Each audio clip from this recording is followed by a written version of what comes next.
Today's video. This is Anupama. आज मैं आप लोगों के लिए क्लास 12th की वीडियो लेके आई हूँ। हेलो एल्केन्स एंड हैलोअरीन्स चैप्टर हमारा चल रहा था। लास्ट वीडियो में हम लोगों ने प्रेपरेशन ऑफ हैलोअरीन्स कंप्लीट कर लिया है। आज हम लोगों को physical and chemical properties of haloarenes के बारे में बात करनी है।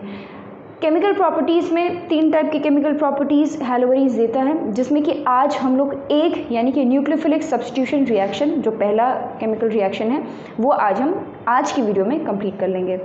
तो without wasting any time let us start the video, but make sure that you watch the video till the end, and if you like my effort then hit the like button, share it with maximum people and subscribe to the channel if you haven't done it yet. Let us start with the video. तो heading डालेंगे। अब आज हम लोगों को पढ़ना है physical and chemical properties of हैलोअरीन्स।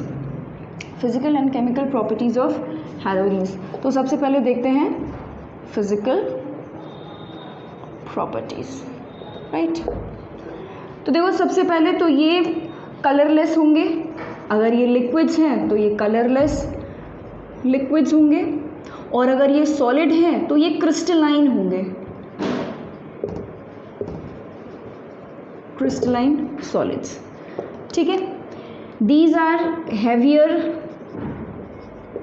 Then water, water से हैवी हैं, और these are insoluble in water but definitely soluble in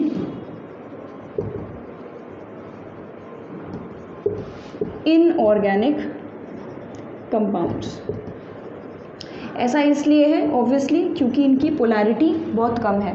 ठीक है। जितनी पोलैरिटी हम लोग हैलो एल्केन्स में देख रहे थे, उतनी पोलैरिटी यहाँ पर हैलोअरीन्स में नहीं है, इसीलिए ये वाटर में सॉल्युबल नहीं होते, बट इनऑर्गेनिक सॉल्वेंट्स में या इनऑर्गेनिक कंपाउंड्स में सॉल्युबल होते हैं। बात करते हैं मेल्टिंग पॉइंट की।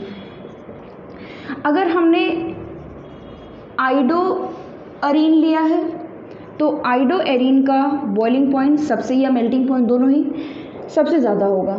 ठीक है। आइडो के बाद आएगा आपका ब्रोमो, उसके बाद आएगा क्लोरो, और उसके बाद आएगा फ्लोरो। आपको समझ में आ रहा है कि ऐसा क्यों हो रहा है? क्योंकि मॉलिक्यूलर मास ज़्यादा है, अगर है ना, मॉलिक्यूलर मास ज़्यादा है तो बॉइलिंग पॉइंट और मेल्टिंग पॉइंट दोनों ही ज़्यादा होता है। ठीक है। तो यहाँ लिख दे रहे हैं order of melting point and boiling point. ठीक है। अब बात करते हैं ऑर्डर ऑफ मेल्टिंग पॉइंट की। ऑर्थो, पैरा और मेटा पोजिशंस पे अगर हैलाइड्स लगे हुए हैं तो उस केस में बॉइलिंग पॉइंट किस तरीके से वेरी करेगा और मेल्टिंग पॉइंट किस तरीके से वेरी करेगा। मेल्टिंग पॉइंट के केस में देखो, पैरा सबसे ज़्यादा होगा, उसके बाद ऑर्थो, उसके बाद मेटा। ठीक है। और पैरा आपको पता है, अरे मतलब ये मान लीजिए कि ये कोई बेंजीन है और यहाँ पे कोई सब्स्टिट्यूएंट लगा है जिसके रिस्पेक्ट में आप ऑर्थो, मेटा, पैरा बात करेंगे। सिर्फ बेंजीन रिंग पे एक हैलोजन लगा होगा तो फिर काहे का मेटा, काहे का पैरा। ठीक है। जब बेंजीन रिंग पे कोई एक दूसरा सब्स्टिट्यूएंट लगा हो तो हम उसके रिस्पेक्ट में बात करते हैं। ये आपका ऑर्थो है, या पहले पैरा ही बना दे, ये है आपका पैरा, ये है आपका ऑर्थो, और तो पैरा सबसे ज़्यादा, उसके बाद ऑर्थो, और लास्ट में ये बन गया आपका Cl, मेटा। ठीक है। समझ में आ रहा है? अच्छा, सेम इसी तरीके से बॉइलिंग पॉइंट का अगर हम ऑर्डर निकालें तो बॉइलिंग पॉइंट में ऑर्थो सबसे ज़्यादा होता है, उसके बाद फिर पैरा, उसके बाद फिर मेटा। सो ये कुछ फिजिकल प्रॉपर्टीज़ हैं। बहुत ज़्यादा क्वेश्चन यहाँ पे नहीं बनेंगे, क्वेश्चंस बनेंगे तो यहीं बॉइलिंग पॉइंट और मेल्टिंग पॉइंट से बनेंगे।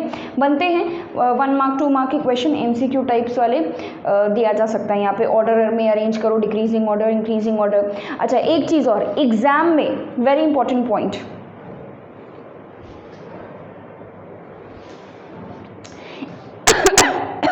सॉरी,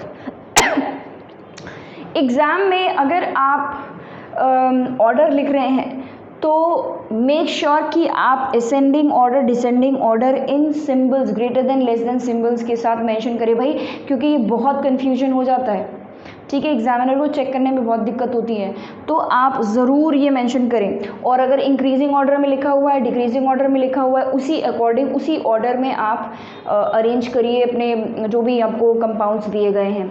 ठीक है, तो ये बात हो गई फिजिकल प्रॉपर्टीज़ की, फटाफट इसको लिख लो, उसके बाद हम लोग केमिकल प्रॉपर्टीज़ में मूव ऑन करें। ऑल राइट, अब बात करते हैं केमिकल प्रॉपर्टीज़ की। हाँ, तो हमने आपको बताया कि केमिकल प्रॉपर्टीज़ कितनी केमिकल रिएक्शंस देता है, मेजरली 3 टाइप के केमिकल रिएक्शंस देगा। ठीक है, 3 टाइप के केमिकल रिएक्शंस देता है। देखो कौन कौन से। पहला केमिकल रिएक्शन है आपका हैलोअरीन का nucleophilic substitution reaction. Nucleophilic substitution reaction, right. अच्छा, उसके बाद दूसरा है आपका reaction with metals.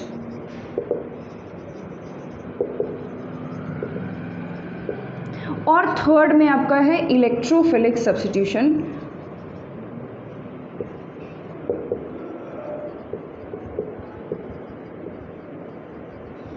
Electrophilic substitution reaction. तो सबसे पहले हम लोग न्यूक्लियोफिलिक करेंगे, उसके बाद फिर अलग अलग वीडियोस में इसकी एक अलग वीडियो आएगी और इसकी एक अलग वीडियो आएगी, और फाइनली हमारा केमिकल रिएक्शंस ऑफ हैलोअरीन्स खत्म हो जाएगा। आज हम लोगों को न्यूक्लियोफिलिक सब्स्टिट्यूशन रिएक्शन करना है। ठीक है, तो आइए स्टार्ट करते हैं।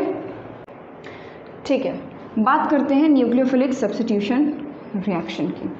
ठीक है, न्यूक्लियोफिलिक सब्स्टिट्यूशन रिएक्शन में एक न्यूक्लियोफाइल सब्स्टिट्यूट होगा, ये आपको समझ में ही आ रहा है। ठीक है, तो हैलोअरीन्स में एक न्यूक्लियोफाइल की जगह पर एक दूसरा नया न्यूक्लियोफाइल आके सब्स्टिट्यूट हो जाएगा। ठीक है, तो कुछ रिएक्शन कुछ इस तरीके से होगा। ये है बेंजीन रिंग, और मान लीजिए यहाँ क्लोरीन लगा हुआ है। आई डोंट नो, मैं क्लोरीन मुझे बहुत ज़्यादा पसंद है, इसलिए मैं हमेशा क्लोरीन लगाती हूँ। आप क्लोरीन की जगह पे ब्रोमीन और आयोडो कुछ भी लगा सकते हो। अच्छा, एक चीज़ और, जब आपको कोई रिएक्शन किसी हैलोजन के साथ दिखाना है तो आप क्लोरीन या ब्रोमीन में से ही कोई एक लीजिएगा, क्योंकि आयोडीन के साथ और फ्लोरीन के साथ केसेस बड़े डिफरेंट हो जाते हैं कई बार में। ठीक है, तो सेफ साइड यही है कि क्लोरीन और ब्रोमीन लेके चलो, तो मेरा सेफ साइड क्लोरीन है। ठीक है, तो क्लोरीन एक न्यूक्लियोफाइल है। यहाँ पर बेंजीन रिंग पे जो न्यूक्लियोफाइल लगा है वो कौन है, क्लोरीन। इस क्लोरीन के जगह पर कोई दूसरा न्यूक्लियोफाइल आके सब्स्टिट्यूट कर जाएगा। ये आके न्यूक्लियोफाइल जो है वो नया न्यूक्लियोफाइल आकर लग गया। आप कुछ इसमें रिएजेंट्स यूज़ करोगे। ये हमारा सबस्ट्रेट है, जिस पर अटैक होता है वो सबस्ट्रेट होता है, और जो अटैक करता है वो रिएजेंट होता है। और ये आपको पता है प्रोडक्ट बन जाएगा, और आपका Cl नेगेटिव ये जो है वो बाहर हो गया। ये न्यूक्लियोफाइल यहाँ पे आके सब्स्टिट्यूट हो गया। तो मेनली यही न्यूक्लियोफिलिक सब्स्टिट्यूशन रिएक्शन होगा। अब ज़रा एक पॉइंट लिखो, हैलोअरीन्स। ठीक है, हैलोअरीन्स मेनली इलेक्ट्रोफिलिक सब्स्टिट्यूशन रिएक्शन देना पसंद करते हैं, न्यूक्लियोफिलिक वो नहीं देना पसंद करते। ठीक है, और अगर हम कंपेयर करें न्यूक्लियोफिलिक चलो मान लो कि किसी भी तरीके से उन्होंने न्यूक्लियोफिलिक सब्स्टिट्यूशन दे भी दिया, इलेक्ट्रोफिलिक देना पसंद करते हैं, न्यूक्लियोफिलिक नहीं देना पसंद करते हैं, पर हमने ज़बरदस्ती करा के उसको न्यूक्लियोफिलिक सब्स्टिट्यूशन रिएक्शन करा दिया मान लो, तो अगर हम न्यूक्लियोफिलिक सब्स्टिट्यूशन रिएक्शन का रेट अगर हम कंपेयर करें बिटवीन हैलोअरीन्स और हैलोएल्केन्स, तो हम ये देखेंगे कि हैलोएल्केन्स जो है वो ज़्यादा बेटर न्यूक्लियोफिलिक सब्स्टिट्यूशन देते हैं रादर दैन हैलोअरीन्स। तो यहाँ पे आप ये बात लिख लीजिए कि हैलोअरीन्स, ये हैलोएल्केन्स लिखते हैं, haloalkanes give nucleophilic substitution reaction better than haloarenes, haloarenes से बेटर देते हैं हैलोएल्केन्स।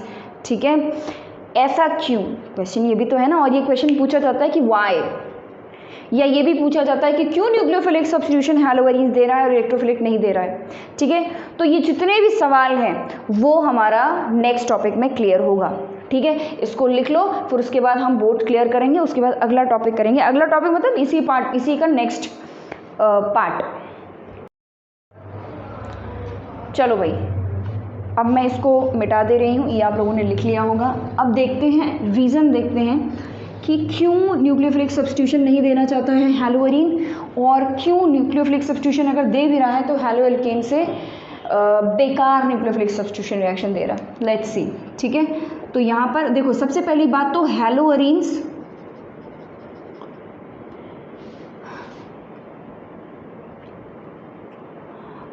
give electrophilic substitution better than nucleophilic substitution, ठीक है। they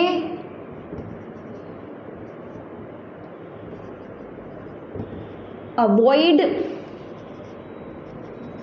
giving nucleophilic, ठीक है, ये कह लो कि नॉन स्पॉन्टेनियस है ये न्यूक्लियोफिलिक सब्स्टिट्यूशन की तरफ, ठीक है, अपनी मर्जी से नहीं देंगे, non spontaneous because of the following reason. अब देखिए ये बहुत इंपॉर्टेंट पार्ट है, इसलिए मैंने यहाँ पे स्टार मार्क किया है। It is very important because ये थ्योरेटिकल पार्ट में काफ़ी पूछ लिया जाता है, ठीक है। ये 1 2 2 मार्क्स में, 1 मार्क्स में भी नहीं, 2 2 मार्क्स में, 3 3 मार्क्स में ये पूछ लिया जाएगा, और आपको इसके सारे रीजंस पता होना चाहिए। सबसे पहला रीज़न है, देखो, रेजोनेंस, RE होता है ना। सबसे पहला रीज़न है रेजोनेंस। इतना बढ़िया हैलोअरीन्स में रेजोनेंस होता है ना, रेजोनेंस की वजह से ये इतना बढ़िया स्टेबलाइज्ड है कि भाई पूछो मत। कैसे होता है रेजोनेंस? देखो, पहले रेजोनेंस के स्ट्रक्चर्स बनाते हैं, सारे रेजोनेटिंग स्ट्रक्चर्स बनाते हैं, उसके बाद हम बात करेंगे कि रेजोनेंस हुआ तो क्या हुआ। तो ये रहा आपका हैलोअरीन। अब देखो, क्लोरीन के पास जो है वो है लोन पेयर्स, ठीक है। क्लोरीन के पास एक्स्ट्रा इलेक्ट्रॉन्स है ना उसके आउटर मोस्ट शेल में, तो क्लोरीन अपने इलेक्ट्रॉन्स यहाँ पर लाके दे देगा, और जब इलेक्ट्रॉन यहाँ पर आएगा तो ये वाला इलेक्ट्रॉन्स यहाँ चला जाएगा। भाई रेजोनेटिंग स्ट्रक्चर्स में है तो पाई इलेक्ट्रॉन इधर उधर घूम रहे हैं, इस तरीके से इलेक्ट्रॉन्स का मूवमेंट हुआ। तो क्लोरीन ने बना लिया डबल बॉन्ड, और क्योंकि क्लोरीन ने अपने इलेक्ट्रॉन्स दिए हैं इसलिए प्लस चार्ज आगे। ये तो पुराने बॉन्ड्स हैं एज इट इज़। ये वाला इलेक्ट्रॉन, इस बॉन्ड के इलेक्ट्रॉन्स जो है वो निकल के इस कार्बन पर आए हैं, तो इलेक्ट्रॉन एक्स्ट्रा आ गया है तो नेगेटिव चार्ज, ठीक है। अब इस नेगेटिव चार्ज को स्टेबल किया जाएगा, स्टेबलाइज होगा, तो ये नेगेटिव चार्ज यहाँ पर आ जाएगा, बॉन्ड बनाने के लिए उतरेगा, और ये बॉन्ड वाले इलेक्ट्रॉन्स जो है वो इस कार्बन पर नेगेटिव चार्ज बन के आ जाएंगे। चलो अगला, ठीक है। तो ये हो गया है क्लोरीन डबल बॉन्ड के साथ, और यहाँ पर पॉजिटिव चार्ज। जब यहाँ पर ये आए तो नया बॉन्ड बना, नेगेटिव चार्ज आ गया, और ये पुराना बॉन्ड। अब फिर वही कहानी, ये वाले बॉन्ड यहाँ जाएंगे और ये वाले इलेक्ट्रॉन्स यहाँ जाएंगे आगे। ये नेगेटिव चार्ज यहाँ आ गया, ये डबल बॉन्ड इधर, और ये Cl+, और ये नया बॉन्ड बना, ये पुराना वाला बॉन्ड, ये, ठीक है। अब फिर क्या होगा, फिर यही स्ट्रक्चर बन जाएगा, यही वाला। कैसे? ये नेगेटिव चार्ज यहाँ आएंगे, बॉन्ड बनाएंगे, और ये जो डबल बॉन्ड था वो अब क्लोरीन वापस ले लेगा। भाई वो भी तो स्टेबलाइज होना चाहेगा, क्लोरीन ने वापस ले लिया। क्या बना? ये और ये दोनों में कोई डिफरेंस नहीं, बस पाई इलेक्ट्रॉन्स यहाँ पर इस तरफ थे, इधर इधर थे, और यहाँ पर पाई इलेक्ट्रॉन्स घूम गए हैं। तो ये आपके रेजोनेटिंग स्ट्रक्चर्स बन रहे हैं भाई, ठीक है। अब रेजोनेंस इस तरीके से होगा इस हैलोअरीन्स में। जब रेजोनेंस हुआ तो क्या हुआ? जब रेजोनेंस हो रहा है तो हो क्या रहा है कि यहाँ पर देखो डबल बॉन्ड आ जा रहा है, आ गया डबल बॉन्ड। क्या आ जा रहा है? Double bond. मतलब कार्बन और क्लोरीन हैज़ पार्शियल, परमानेंट नहीं है, वो परमानेंट नहीं है, ठीक है। वो रेजोनेंस के बीच में वो स्ट्रक्चर, वो इस तरीके से रेजोनेंस हो रहा है कि डबल बॉन्ड कैरेक्टर आ जा रहा है। Has partial double bond character. अब पार्शियल डबल बॉन्ड कैरेक्टर आने की वजह से क्या होगा? पार्शियल डबल बॉन्ड कैरेक्टर आने की वजह से क्या होगा कि ये जो कार्बन और क्लोरीन का बॉन्ड है इसको तोड़ना मुश्किल है। कार्बन और क्लोरीन का जो बॉन्ड है उसको तोड़ना मुश्किल है, और जब तक हम ये बॉन्ड नहीं तोड़ेंगे तब तक दूसरा न्यूक्लियोफाइल आके सब्स्टिट्यूट कैसे करेगा। पूरा बात पता की है, ठीक है। डबल बॉन्ड कैरेक्टर की वजह से क्या होगा कि कार्बन और क्लोरीन के बीच में जो डबल बॉन्ड बन रहा है, जो बॉन्ड बन रहा है, उसको तोड़ेंगे कैसे, मुश्किल हो गया ना तोड़ना। सिंगल बॉन्ड था तो फिर भी आसान था, डबल बॉन्ड को तोड़ना मुश्किल है, राइट। तो हम तोड़ ही नहीं पाएंगे, जब हम तोड़ नहीं पाएंगे तो हम सब्स्टिट्यूट कैसे करेंगे। तो रेजोनेंस एक बहुत बड़ा रीज़न है जिसके वजह से आपका हैलोअरीन न्यूक्लियोफिलिक सब्स्टिट्यूशन देना नहीं चाहेगा। अगला रीज़न देखो, सेकेंड रीज़न है, देखो हाइब्रिडाइजेशन ऑफ sp2 कार्बन। अब भाई डबल बॉन्ड आ गया है तो कार्बन और क्लोरीन वाला जो बॉन्ड है उसमें जो कार्बन है वो sp2 हाइब्रिडाइज हो गया। अब sp2 हाइब्रिडाइज्ड कार्बन की इलेक्ट्रोनेगेटिविटी ज़्यादा है, ठीक है। तो sp2 की इलेक्ट्रोनेगेटिविटी ज़्यादा है, किससे, इलेक्ट्रोनेगेटिविटी ऑफ sp3 से, है कि नहीं, इलेक्ट्रोनेगेटिविटी ऑफ sp3 से। और यही रीज़न है कि दिस डिक्रीजेज द पोलैरिटी, या आप बोल सकते हैं electronegativity difference between carbon and chlorine. बात समझ में आई। ये जो डबल बॉन्ड आने की वजह से, डबल बॉन्ड कैरेक्टर आने की वजह से ये वाला जो कार्बन है ये sp2 हाइब्रिडाइज्ड हो गया, और sp2 हाइब्रिडाइज्ड कार्बन की इलेक्ट्रोनेगेटिविटी ज़्यादा है। अब देखो कार्बन की भी इलेक्ट्रोनेगेटिविटी ज़्यादा है और क्लोरीन की भी इलेक्ट्रोनेगेटिविटी ज़्यादा है, दोनों में इलेक्ट्रोनेगेटिविटी का डिफरेंस या इस बॉन्ड की पोलैरिटी काफ़ी कम है ना, डिफरेंस काफ़ी कम है। वहीं हैलो एल्केन्स में हम कह रहे थे ना कंपेयर करेंगे हम, तो हैलो एल्केन्स में पहली चीज़ तो डबल बॉन्ड नहीं बनता क्योंकि उसके पास पाई इलेक्ट्रॉन्स नहीं होंगे, तो डबल बॉन्ड नहीं बनेगा। दूसरी चीज़, जब डबल बॉन्ड नहीं बनेगा तो उसका कार्बन sp3 हाइब्रिडाइज्ड है, और sp3 हाइब्रिडाइज्ड कार्बन की इलेक्ट्रोनेगेटिविटी काफ़ी कम है और क्लोरीन की काफ़ी ज़्यादा है, ठीक है। तो इलेक्ट्रोनेगेटिविटी का डिफरेंस जो है वो क्या हो गया, काफ़ी ज़्यादा है। इलेक्ट्रोनेगेटिविटी का डिफरेंस हैलो एल्केन्स में काफ़ी ज़्यादा हो गया। वहीं क्लोरीन की इलेक्ट्रोनेगेटिविटी ज़्यादा है और sp2 हाइब्रिडाइज्ड कार्बन की भी इलेक्ट्रोनेगेटिविटी ज़्यादा है, तो यहाँ पे डिफरेंस काफ़ी कम है। तो पोलैरिटी कम हो गई है, और पोलैरिटी जब कम हो जाती है तो बॉन्ड को तोड़ना मुश्किल है, इस बॉन्ड को तोड़ना मुश्किल है, ठीक है। और अगर आपके पास अगर ये क्वेश्चन आता है कि why haloalkanes are better at giving nucleophilic substitution reaction, तो आप यही दो रीजंस बताएंगे। ऐसा क्यों? क्योंकि रेजोनेंस की वजह से डबल बॉन्ड कैरेक्टर आ रहा है जिसकी वजह से कार्बन sp2 हाइब्रिडाइज हो रहा है in case of haloarenes, which makes the bond difficult to be broken. Next, sp3 hybridise carbon होता है हैलो एल्केन्स में, जिसकी वजह से उसका बॉन्ड तोड़ना, उसमें पोलैरिटी ज़्यादा होती है और बॉन्ड को तोड़ना आसान होता है, सिंपल, ठीक है। अगले रीज़न की बात करते हैं, थर्ड रीज़न क्या है, जब हमारा क्लोरीन में से जब ये क्लोरीन निकल जाएगा, इसको ऐसे दिखाते हैं, जब ये हैलोजन निकल जाएगा तो हैलोजन क्लोरीन इलेक्ट्रॉन लेके भाग गया, तो क्लोरीन जो है वो क्या बन गया, Cl नेगेटिव, इसको ऐसे लिख देते हैं, क्लोरीन Cl नेगेटिव बन गया, और साथ में क्या बना है, ये फिनाइल आयन, और ये जो आयन है ये अनस्टेबल है, ठीक है। हैलोअरीन था, उसमें से क्लोरीन निकला Cl नेगेटिव, और ये जो आयन बना है ये अनस्टेबल है और कोई भी रिएक्शन अनस्टेबिलिटी की तरफ नहीं जाना चाहता, ठीक है। Next reason is repulsion between nucleophile and electron cloud of haloarene, ठीक है। अगला रीज़न भी बहुत इंपॉर्टेंट है, रिपल्शन होगा भाई, ये मैंने लास्ट वीडियो में भी बताई थी आप लोगों को कि जो हैलोअरीन्स है, ठीक है, उसके पास पाई इलेक्ट्रॉन्स है। कितने पाई इलेक्ट्रॉन्स? 6 pi electrons. यानी कि आपका जो हैलोअरीन है उसके ऊपर पाई इलेक्ट्रॉन्स घूम रहे हैं, उसके नीचे पाई इलेक्ट्रॉन्स घूम रहे हैं। भरपूर मात्रा में इलेक्ट्रॉन्स हैं यहाँ पे। और जो न्यूक्लियोफाइल आ रहा है उसके पास भी इलेक्ट्रॉन, भाई नेगेटिवली चार्ज होते हैं न्यूक्लियोफाइल, उनके पास भी इलेक्ट्रॉन है। उसका इलेक्ट्रॉन और इसका इलेक्ट्रॉन दोनों आपस में क्या करेंगे? रिपल्शन करेंगे।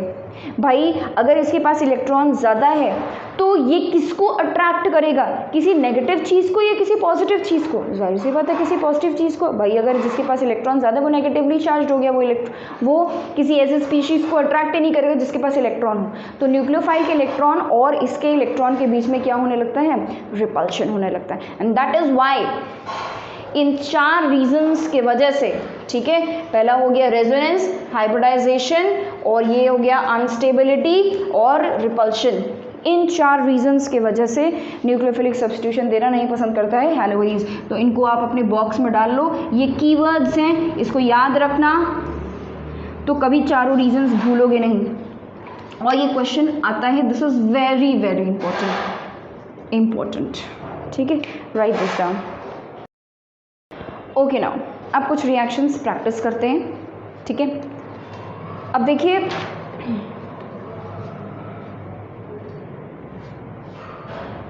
अब मैं मिटा दूँ। अच्छा, ये जितने भी रीजंस आपने लिखे हैं यहाँ पर, वो सारे रीजंस बहुत इंपॉर्टेंट है। इन रीजन से ये पता चलता है कि न्यूक्लियोफिलिक सब्स्टिट्यूशन रिएक्शन हैलोअरीन्स नहीं देना चाहता। तो क्या देगा ही नहीं? नहीं, नॉन स्पॉन्टेनियस है हमने माना, लेकिन अगर हम टेम्परेचर इसको बहुत ज़्यादा दे दें और वेरी हाई प्रेशर दे दें, in that case nucleophilic substitution reaction can be done. So हम ज़बरदस्ती करके न्यूक्लियोफिलिक सब्स्टिट्यूशन रिएक्शन इसका कराएंगे, और ड्रास्टिक कंडीशन में कराएंगे, यानी कि वेरी हाई टेम्परेचर, यानी कि 500-600 के आसपास टेम्परेचर होगा और प्रेशर भी हाई होगा, ठीक है।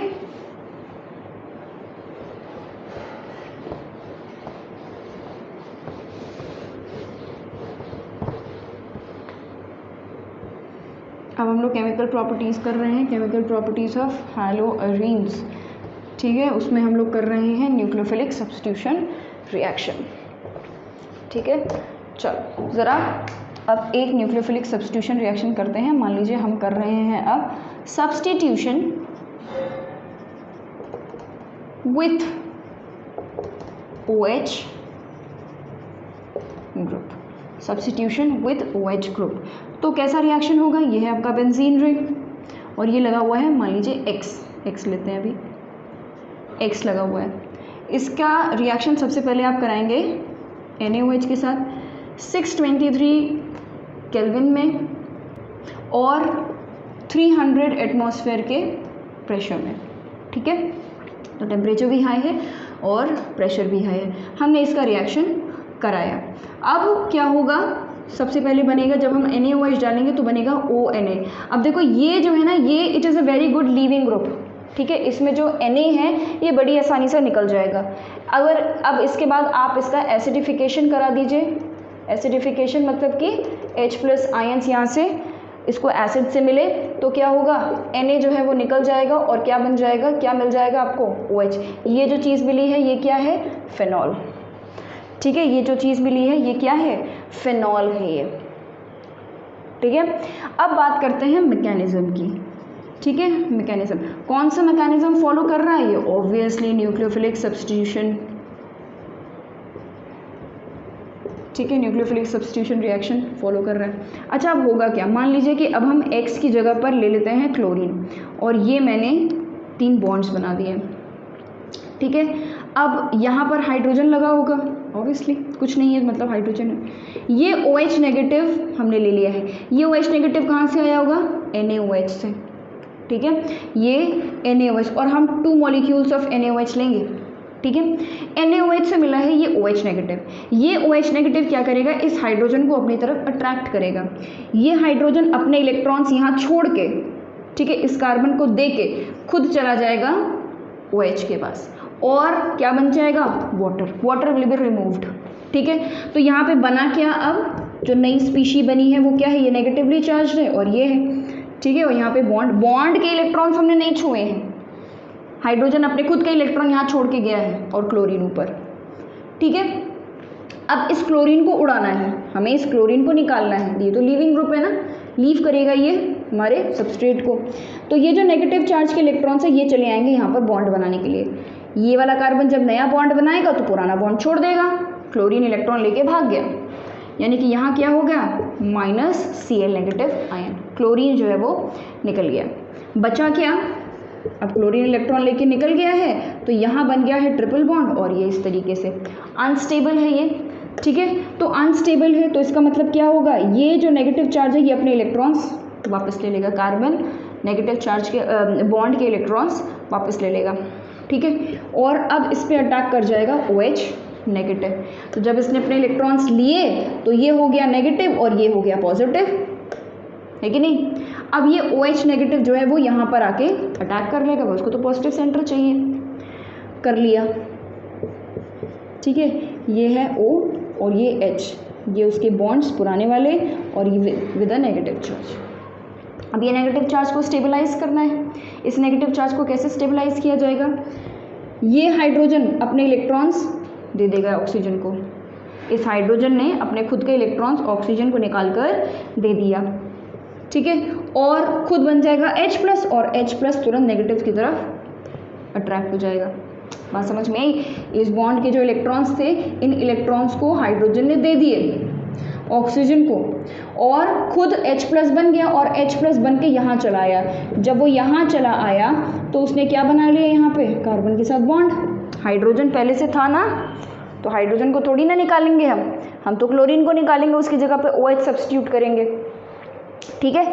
तो इस क्लोरीन को हमने उड़ा तो दिया लेकिन इस वाले हाइड्रोजन को भी उड़ा दिया था, तो ये तो वापस करना है ना, ये वापस आ गया, ठीक है। और यहाँ आ गया है oxygen with a negative charge, electron दे दिया था हाइड्रोजन ने तो नेगेटिव चार्ज। अब ये नेगेटिव चार्ज क्या करेगा, Na+ को अट्रैक्ट करेगा। क्या करेगा, Na+ को अट्रैक्ट करेगा। क्या बन जाएगा देखो ज़रा, ये तो हाइड्रोजन लगा हुआ है, ठीक है, OH। अब इस हाइड्रोजन को नहीं लगाएंगे तो भी कोई दिक्कत नहीं है, ONA। अब हम यहाँ डालेंगे, अब हम एसिड डालेंगे, ठीक है, एसिडिफिकेशन करना है ना, ये हो गया एसिडिफिकेशन। एसिडिफिकेशन मतलब कि H+, एसिडिफिकेशन मतलब क्या हो गया, H+। अब ये H+ जो है वो क्या करेगा, यहाँ पर जाके अटैच हो जाएगा, ठीक है, OH। बाहर क्या आया, ये Na जो है वो बाहर आ गया। ये Na इस Cl के साथ बॉन्ड बना लेगा और ये आपका NaCl बाहर, एक प्रोडक्ट आपका इसमें NaCl बनेगा, वो NaCl जो है वो बाहर हो गया, ठीक है। तो ये आपका पूरा मैकेनिज्म है। यहाँ पर आपका फिनॉल क्या मिल गया है, यहाँ पर फिनॉल बन गया है। इस मैकेनिज्म को लिख लो। चलो भाई अब आगे बात करते हैं। अब देखो ये रिएक्शन जो हम करवा रहे हैं न्यूक्लियोफिलिक सब्स्टिट्यूशन रिएक्शन, ये काफ़ी हाई टेम्परेचर पे हो रहा है, मतलब 600 केल्विन के आसपास का टेम्परेचर हमें देना पड़ता है, विच इज़ वेरी हाई। तो हम इस टेम्परेचर को कम कर सकते हैं, हम इस रिएक्शन को और आसान कर सकते हैं, मतलब कि हैलोअरीन्स की reactivity towards nucleophilic substitution reaction हम और आसान बना सकते हैं, रिएक्टिविटी को इंक्रीज कर सकते हैं। लेकिन ये होगा कैसे, देखो कैसे होगा। तो the reactivity of haloarenes towards nucleophilic substitution reaction can be increased, ठीक है, कैन बी इंक्रीज्ड कैसे, by adding a electron withdrawing group, ठीक है। चलो देखें ज़रा, ये भी इम्पोर्टेंट है काफ़ी, क्वेश्चन यहाँ से काफ़ी बनते हैं, ठीक है। देखो रिएक्टिविटी ऑफ हैलोअरीन्स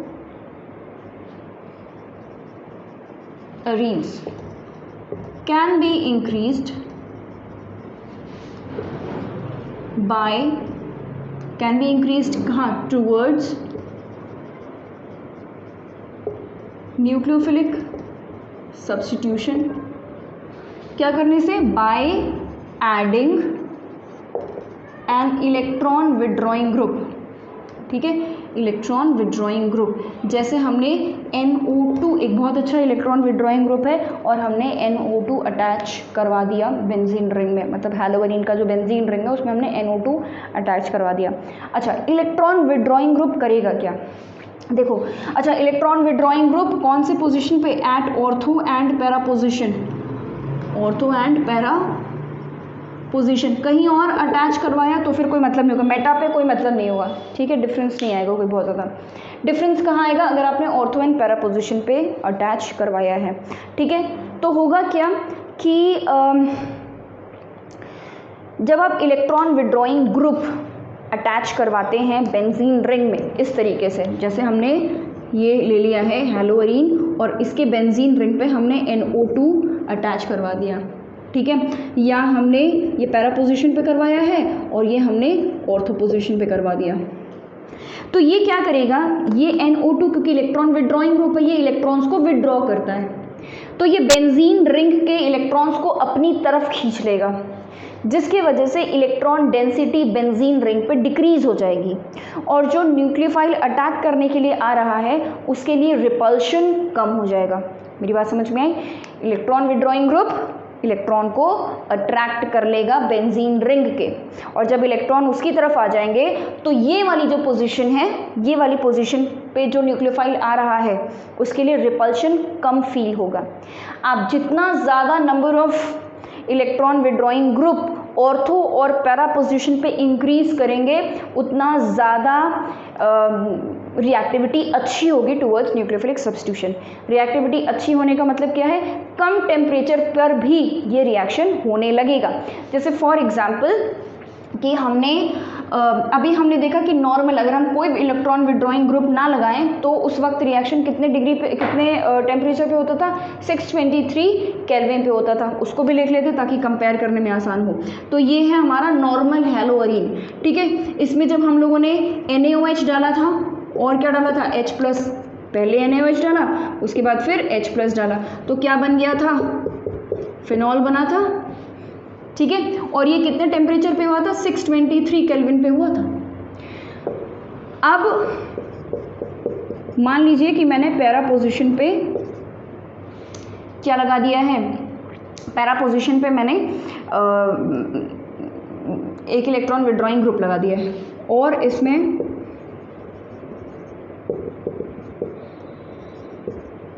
H+ डाला। अब जब आप यहाँ पर रिएक्शन कराएंगे तो आपका टेम्परेचर 443 केल्विन में ही ये रिएक्शन हो जाएगा, इतना ज़्यादा टेम्परेचर देने की ज़रूरत नहीं पड़ेगी। तो यहाँ OH सब्स्टिट्यूट हो गया और यहाँ पे हमारा NO2। पैरा और ऑर्थो दोनों ही एक जैसे टेम्परेचर पे रिएक्शन देंगे। अगर यहाँ पे ऑर्थो पोजीशन पे इलेक्ट्रॉन विड्रॉइंग ग्रुप लगा होता तो भी ये 443 केल्विन पे ही रिएक्शन होता। तीसरा, मान लीजिए अब मैंने क्या किया है, एक पैरा पे लगाया है और एक ऑर्थो पे लगा दिया ये क्लोरीन, और सेम वही रिएजेंट, मैं रिएजेंट्स बार बार लिख रही हूँ ताकि आप भी बार बार लिखें और आपको ये चीज़ें याद हो जाए कि अगर OH फिनॉल बनाना है तो क्या बनाएंगे, तो क्या यूज़ करेंगे, ठीक है। यहाँ पे टेम्परेचर हो जाता है 368 केल्विन और बढ़िया सब्स्टिट्यूशन हो जाएगा, न्यूक्लियोफिलिक सब्स्टिट्यूशन आराम से दे देगा ये, यहाँ NO2 और यहाँ NO2। लास्ट, अब मान लीजिए कि मैंने सारे ऑर्थो पोजीशंस पे और पैरा पोजीशंस पे इलेक्ट्रॉन विड्रॉइंग ग्रुप लगा दिया और ये है क्लोरीन, ठीक है। तो ये हो गया, क्या डालोगे, NaOH डालोगे और क्या डालोगे, H+ डालोगे, टेम्परेचर 323 केल्विन, ठीक है। कराओ रिएक्शन, NO2 और ये हो गया OH, ठीक है। तो देखो टेम्परेचर घटता चला जा रहा है कि नहीं, और काफ़ी डिफरेंस आ रहा है टेम्परेचर पे, डिफरेंस काफ़ी है। तो मतलब क्या, हम न्यूक्लियोफिलिक सब्स्टिट्यूशन रिएक्शन आसान कर सकते हैं by attaching electron withdrawing group at ortho and para positions. जितने ज़्यादा आप इलेक्ट्रॉन विड्रॉइंग ग्रुप लगाओगे टेम्परेचर उतना ज़्यादा कम होगा। और ऐसा हुआ क्यों, because it decreases the electron density in the benzene ring. So that, ये रीज़न इसलिए लिखवा रही हूँ क्योंकि अगर एग्जाम में आ जाएगा तो पूरा रीज़न लिखोगे ना और ये सब लिख के दिखा देना, बढ़िया नंबर मिलेंगे। ठीक है, benzene ring. So that the nucleophile feels lesser repulsion. ठीक है, ताकि उसको रिपल्शन कम फील हो, कम एक्सपीरियंस हो। ठीक है, अब ज़रा देखते हैं कि पैरा और ऑर्थो पोजीशन पे ऐसा क्या हो रहा है जो कि रिएक्टिविटी इंक्रीज़ हो गई, और मेटा पोजीशन पे क्यों नहीं हुई रिएक्टिविटी इंक्रीज़। ज़रा इस बारे में बात करते हैं। तो उसके लिए हम रेजोनेटिंग स्ट्रक्चर बनाएंगे। ये ऐसा क्यों हो रहा है, ये रेजोनेंस की वजह से हो रहा है। रेजोनेटिंग स्ट्रक्चर्स मैं आपको ऑर्थो, पैरा और मेटा तीनों के बना के दिखाऊंगी, इसलिए इंपॉर्टेंट है क्योंकि एनसीईआरटी में बना हुआ है। तो इनकेस अगर आपके एग्ज़ाम में आता है, अच्छे खासे नंबर में आता है, तो आप इस चीज़ को ज़रूर लिखें। और आपको एटलीस्ट पता तो होना चाहिए कि क्यों पैरा और मेटा पोजीशन पे क्या हो रहा है, ऑर्थो पोजीशन पे क्या हो रहा है। ठीक है, तो इसको लिख लो। आगे बात करते हैं, रेजोनेटिंग स्ट्रक्चर्स की बात करते हैं। तो अब हम लोग बात करेंगे, सबसे पहले देखते हैं पैरा पोजीशन पे। ठीक है, इसको भी मिटा दूँ heading, because I need a lot of space. इसको भी मिटा दे रही हूँ, काफ़ी स्पेस चाहिए क्योंकि। चलो सबसे पहले बात करते हैं पैरा पोजीशन पे। ठीक है, पैरा पोजीशन। तो मान लो ये हमारा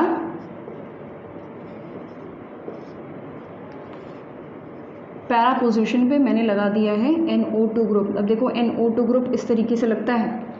ठीक है, नाइट्रोजन पे प्लस चार्ज, क्योंकि नाइट्रोजन अपनी औकात से ज़्यादा बॉन्ड बना रहा है, 3 बॉन्ड बनाता है, 4 बना के बैठा हुआ है, तो प्लस चार्ज। ऑक्सीजन, इस ऑक्सीजन के पास एक बॉन्ड की कमी है, इसलिए उस बॉन्ड के जिस बॉन्ड से वो इलेक्ट्रॉन बनाता दूसरा वाला, जिस इलेक्ट्रॉन से वो बॉन्ड बनाता दूसरा वाला, उस इलेक्ट्रॉन को उसने नेगेटिव चार्ज की फॉर्म में रखा हुआ है। ठीक है, और ये क्लोरीन लगा हुआ है। अब क्या होगा, ये है OH नेगेटिव आ गया, नया न्यूक्लियोफाइल आ गया। अब ये जो डबल बॉन्ड है, इस बॉन्ड के इलेक्ट्रॉन, पाई बॉन्ड के इलेक्ट्रॉन्स यहाँ पर आ जाएंगे। भाई जगह बनानी है ना इसके लिए, तो जब ये बॉन्ड यहाँ पे टूट गया तो ये तो नेगेटिव हो गया, लेकिन ये वाला जो कार्बन है वो पॉजिटिव हो गया। ये वाला कार्बन, ये पॉजिटिव हो गया, ये नेगेटिव हो गया, तो बस उसी पॉजिटिव पे OH जो है वो अटैक कर जाएगा। तो बनेगा क्या, ये है क्लोरीन और यहाँ है OH। ठीक है, नाइट्रोजन यहाँ पर लगा हुआ है विद ऑक्सीजन। ठीक है, और ये है पुराना बॉन्ड, ये है नया बॉन्ड, ये है नेगेटिव चार्ज, यही तो होगा। ठीक है, अब ये नेगेटिव चार्ज यहाँ आएगा और ये जो बॉन्ड है ये इस वाले कार्बन पे आ जाएगा। ये जो बॉन्ड है ये इस वाले कार्बन पे आ जाएगा। क्या होगा, ये नेगेटिव चार्ज आ गया यहाँ पे, ये नाइट्रोजन लगा हुआ है, प्लस चार्ज है जिस पे double bond O, single bond O negative, chlorine, और ये लगा है OH, ये पुराना बॉन्ड, ये नया बॉन्ड जो अभी अभी बना है। ठीक है, अब आगे, अब ये जो नेगेटिव चार्ज है, ये नेगेटिव चार्ज यहाँ पर नाइट्रोजन के पास आएंगे डबल बॉन्ड बनाने के लिए। जब नाइट्रोजन नया बॉन्ड बनाएगा तो पुराना बॉन्ड तोड़ेगा, तो यहाँ पर जो डबल बॉन्ड थे, ये जो डबल बॉन्ड थे, इसके इलेक्ट्रॉन यहाँ पर जाएंगे, पुराना बॉन्ड टूट गया। ठीक है, तो अब क्या होगा, ये क्लोरीन है, थोड़ा और सुंदर बनाओ भाई, ये क्लोरीन है, ये OH लगा हुआ है। ठीक है, अब यहाँ डबल बॉन्ड आ गए, ये पुराना बॉन्ड, ये पुराना बॉन्ड, और नाइट्रोजन प्लस चार्ज के साथ, क्योंकि नंबर ऑफ बॉन्ड्स अभी भी नाइट्रोजन के उतने ही हैं। ये हो गया भाई, इसके इलेक्ट्रॉन टूट के गए तो नेगेटिवली चार्ज। अब ये इलेक्ट्रॉन वापस, रेजोनेंस हो रहा है ना, अब ये इलेक्ट्रॉन वापस यहाँ डबल बॉन्ड बनाएगा और नाइट्रोजन इस बॉन्ड के इलेक्ट्रॉन्स को यहाँ छोड़ देगा। ठीक है, डबल बॉन्ड, ये वाला इलेक्ट्रॉन नया बॉन्ड बनाया, पुराना बॉन्ड तोड़ के यहाँ छोड़ दिया। ठीक है, तो यहाँ पर अब वो नया बॉन्ड बनाने लगेगा। जब वो यहाँ बॉन्ड बनाएगा तो ये वाले इलेक्ट्रॉन्स यहाँ पे, जाहिर सी बात है, यहाँ नया बॉन्ड बनाएगा तो ये वाले इलेक्ट्रॉन्स यहाँ। अब यह है क्लोरीन, OH, थोड़ा और बड़ा बनाऊं,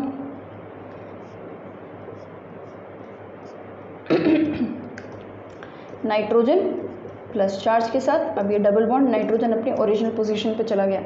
यहाँ बन गया है नया बॉन्ड, यहाँ पुराना बॉन्ड, और यहाँ आ गया है नेगेटिव चार्ज। ठीक है, ये 4 रेजोनेटिंग स्ट्रक्चर्स यहाँ पर बन गए। इस पूरे स्ट्रक्चर को अगर मुझे हाइब्रिडाइज्ड फॉर्म में लिखना होगा, मतलब हाइब्रिडाइज स्ट्रक्चर अगर मुझे लिखना होगा, तो मैं कैसे लिखूँगी? ऐसे, ये क्लोरीन है, ये OH है, ये डबल बॉन्ड्स घूम रहे हैं नेगेटिव चार्ज के साथ, और ये nitrogen with a plus charge, double bond O। ठीक है, ये आपके रेजोनेटिंग स्ट्रक्चर्स हैं और ये आपका हाइब्रिड स्ट्रक्चर है। अब इसमें से क्या करो, क्लोरीन बाहर निकाल दो, -Cl नेगेटिव बन जाएगा, बन जाएगा भाई, बन जाएगा, बन जाएगा। ये क्लोरीन निकल गया, अब बचा क्या? OH, और ये नाइट्रोजन आपका रखा हुआ है यहाँ पर। ठीक है, बहुत बढ़िया। तो ऑर्थो पोजीशन अब अगला बनाते हैं। ऑर्थो पोजीशन पहले आप खुद से ट्राई करिए, उसके बाद पहले तो ये नोट डाउन कर लो। ठीक है, वीडियो पॉज करके इसको नोट डाउन करो, उसके बाद ऑर्थो पोजीशन खुद से बनाओ, उसके बाद फिर मैं बनाऊंगी मैच कराना कि देखो रेजोनेटिंग स्ट्रक्चर बनाने आता है कि नहीं। चलो भाई, ऑर्थो पोजीशन देखते हैं। ठीक है, सेकेंड इज ऑर्थो पोजीशन। अब हम लोग ऑर्थो पोजीशन पे नाइट्रो ग्रुप लगाएंगे। तो ये क्लोरीन है, ये एक बॉन्ड, दूसरा बॉन्ड, तीसरा बॉन्ड, और यहाँ लगा हुआ है nitrogen with a negative charge, nitrogen with a positive charge, oxygen with a negative charge. ये है। अब क्या हुआ, अब देखो ऑक्सीजन OH नेगेटिव आना है, OH नेगेटिव के लिए जगह बनानी पड़ेगी। तो जगह कैसे बनेगी? इस इलेक्ट्रॉन को, इस पाई बॉन्ड के इलेक्ट्रॉन इस वाले कार्बन पर आएंगे, इस वाले कार्बन पे। ठीक है, यहाँ नाइट्रोजन के साथ बॉन्ड नहीं बना रहा, कार्बन पे आ रहा है। ठीक है, और ये OH जो है वो वहाँ चला गया, तो बनेगा क्या? ये है Cl OH, और ये है नाइट्रोजन पॉजिटिव चार्ज, यहाँ पे आ गया है नेगेटिव चार्ज, ये पुराना बॉन्ड, ये पुराना bond, O negative, double bond O। ठीक है, अब ये जो नेगेटिव चार्ज के इलेक्ट्रॉन है ये अब नाइट्रोजन NO2 वाले साइड में घुसेंगे। जब नाइट्रोजन यहाँ नया बॉन्ड बनाएगा तो पुराना बॉन्ड तोड़ देगा। ठीक है, अगला chlorine OH, nitrogen with a double bond, plus charge, O negative, और यहाँ ये पुराना बॉन्ड और यहाँ ये नेगेटिव नया बॉन्ड, सॉरी दोनों पुराने बॉन्ड, क्या बोल रही हूँ मैं। ठीक है, ये स्टेप क्लियर हुआ। अब फिर से अब ये इलेक्ट्रॉन वापस, चार्जेस वापस आने वाले हैं। ठीक है, तो अब ये चार्ज टूट के बॉन्ड बनाएगा, नाइट्रोजन नया बॉन्ड बनाएगा इस साइड, तो पुराना बॉन्ड तोड़ देगा, और पुराना बॉन्ड तोड़ के क्या होगा, ये जो पुराना बॉन्ड है ये टूट के यहाँ नया बॉन्ड बनाने लगेगा। जब ये बॉन्ड नया यहाँ बनने लगेगा तो ये बॉन्ड टूट के इस वाले कार्बन पे, ठीक है, इस बॉन्ड के इलेक्ट्रॉन यहाँ पे नया बॉन्ड बनाना शुरू कर देंगे, और जब यहाँ ये वाला कार्बन नया बॉन्ड बना रहा है तो ये वाला बॉन्ड तोड़ के ये नेगेटिव चार्ज आगे। ये है क्लोरीन, ठीक है, ये है OH, nitrogen O negative, double bond O, nitrogen पे प्लस चार्ज, ये है नया बॉन्ड, ये है पुराना बॉन्ड, और यहाँ आ गया है नेगेटिव चार्ज, ये बन गया। अब ये नेगेटिव चार्ज क्या करेगा, यहाँ बॉन्ड बनाएगा और इस बॉन्ड के इलेक्ट्रॉन यहाँ टूट के आएंगे, राइट। अच्छा, आगे बनेगा क्या, ये बन गया OH, सॉरी Cl कहाँ उड़ गया, Cl, और यहाँ पर है OH, यहाँ है आपका NO2, ऐसे लिख दूँ चलेगा, चलो। उसके बाद फिर नेगेटिव चार्ज और ये नया बॉन्ड, ये पुराना वाला बॉन्ड, ठीक है। ये अब इसका हाइब्रिड स्ट्रक्चर, 4 रेजोनेटिंग स्ट्रक्चर्स बने हैं यहाँ पर, ठीक है। इसका हाइब्रिड स्ट्रक्चर बनाओ ज़रा। इसका हाइब्रिड स्ट्रक्चर हम कैसे बनाएंगे, ये नेगेटिव चार्ज रिवॉल्व कर रहा है, ये क्लोरीन है, ये OH है, और यहाँ पर लगा है NO2 ग्रुप। अब इसमें से मान लीजिए मैंने क्लोरीन निकाल दिया, तो अब क्या बनेगा, OH बनेगा, और यहाँ पर NO2 ग्रुप आ गया, ठीक है। ये हो गया ऑर्थो पोजीशन। फटाफट से पैरा पोजीशन बनाते हैं, ठीक है। पैरा पोजीशन, सॉरी पैरा नहीं, अब तो Meta, sorry Meta position. Meta position में देखो मान लीजिए कि ये हमारा बेंजीन रिंग है, ठीक है, और मेटा पोजीशन पे लगा हुआ है, हाँ मेटा पोजीशन पे लगा हुआ है NO2 ग्रुप। ये नेगेटिव है, ये प्लस चार्ज है, ये क्लोरीन है, ठीक है। ये वाले बॉन्ड इधर टूट के आएंगे ताकि ये OH नेगेटिव जो है वो यहाँ पर अटैच कर पाए, ठीक है। आगे क्या होगा, ये है क्लोरीन Cl और ये OH यहाँ पर लग गया, यहाँ लगा हुआ है आपका N प्लस चार्ज और ये O नेगेटिव और ये डबल बॉन्ड O, ठीक है। और इसके इलेक्ट्रॉन यहाँ आ गए हैं, ये पुराने बॉन्ड्स, ठीक है। अब क्या होगा, इस नेगेटिव चार्ज के जो इलेक्ट्रॉन्स के नेगेटिव चार्ज के जो इलेक्ट्रॉन्स हैं वो कहाँ, यहाँ पर बॉन्ड बनाएंगे, ये यहाँ पर, ठीक है। बॉन्ड बनाया, जब वो यहाँ बॉन्ड बनाएंगे तो इस बॉन्ड के इलेक्ट्रॉन यहाँ पर, ठीक है, ये नेगेटिव चार्ज यहाँ पर आके बॉन्ड बनाएगा और इस बॉन्ड के इलेक्ट्रॉन यहाँ पर। देखो क्या बनेगा, क्लोरीन OH, ठीक है। और यहाँ बन गया है हमारा, नहीं ये बन गया है हमारा नया बॉन्ड, और सॉरी यहाँ लगा हुआ है NO2 ग्रुप, ये नेगेटिव चार्ज आ गया और ये पुराना बॉन्ड। अब आगे आपको कहानी पता है, इस बॉन्ड के इलेक्ट्रॉन टूट के यहाँ जाएंगे और ये इलेक्ट्रॉन यहाँ आएंगे, ठीक है। ये वाला एरो दिख रहा है ना सबको भाई, ये वाले चार्ज टूट के यहाँ पर आ गए हैं, ठीक है। आई होप अब दिख रहा होगा, ठीक है। और ये N है। अच्छा अब क्या होगा, ये है क्लोरीन विथ OH, ये नेगेटिव चार्ज आ गया यहाँ पर, यहाँ एक नया बॉन्ड बना है और यहाँ एक नया बॉन्ड बना है, यहाँ लगा है हमारा NO2 लिख सकती हूँ अब मैं, ठीक है। इसका हाइब्रिड स्ट्रक्चर बनाओ भाई। अब ये रुक गया ना यहाँ पर, बस ख़त्म हो गया रेजोनेंस, मतलब रेजोनेंस ख़त्म नहीं हो गया, रेजोनेटिंग स्ट्रक्चर सारे बन गए और यहाँ लगा है NO2 ग्रुप, ठीक है। तो ये बन गया है आपका, रिवॉल्व कर रहे हैं इलेक्ट्रॉन्स और ये नेगेटिव चार्ज, ठीक है।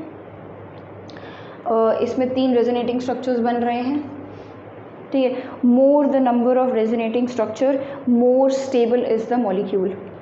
एक और चीज़, ये भी चीज़ ध्यान रखना, ठीक है। अब इसमें से निकाल लो क्लोरीन, ठीक है। तो ये क्लोरीन निकल जाएगा, -Cl नेगेटिव लिख लो, यहाँ बन जाएगा OH और यहाँ हो जाएगा NO2।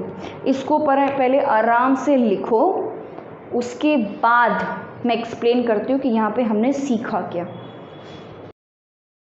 तीनों रेजोनेटिंग स्ट्रक्चर्स NCERT में दिए हुए हैं, इसलिए ये रेजोनेटिंग स्ट्रक्चर्स इंपॉर्टेंट है, ठीक है। ये ऐसे ही नहीं बनाए हैं मैंने, दीज आर इम्पोर्टेंट।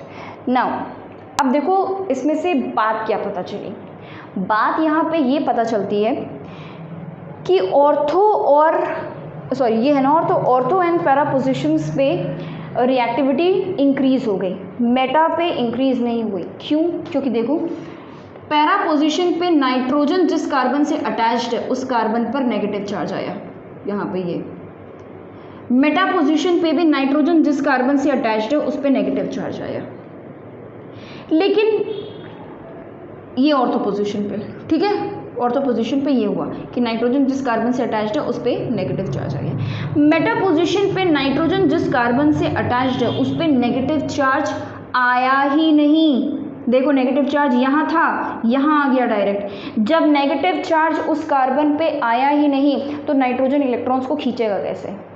यहाँ पे तो नाइट्रोजन देखो इलेक्ट्रॉन नाइट्रोजन तक गया है, NO2 तक गया है, देखो यहाँ तक पहुँचा इलेक्ट्रॉन, रेजोनेंस यहाँ पर भी हुआ है, NO2 में भी रेजोनेंस हो रहा है, यहाँ पर भी देखो NO2 में भी रेजोनेंस हो रहा है, ठीक है। मतलब कि इलेक्ट्रॉन्स कुछ ही देर के लिए ही सही, लेकिन इलेक्ट्रॉन्स NO2 की तरफ मूव कर रहे हैं, मतलब NO2 इलेक्ट्रॉन्स को बहुत ही आसान तरीके से विड्रॉ कर पा रहा है।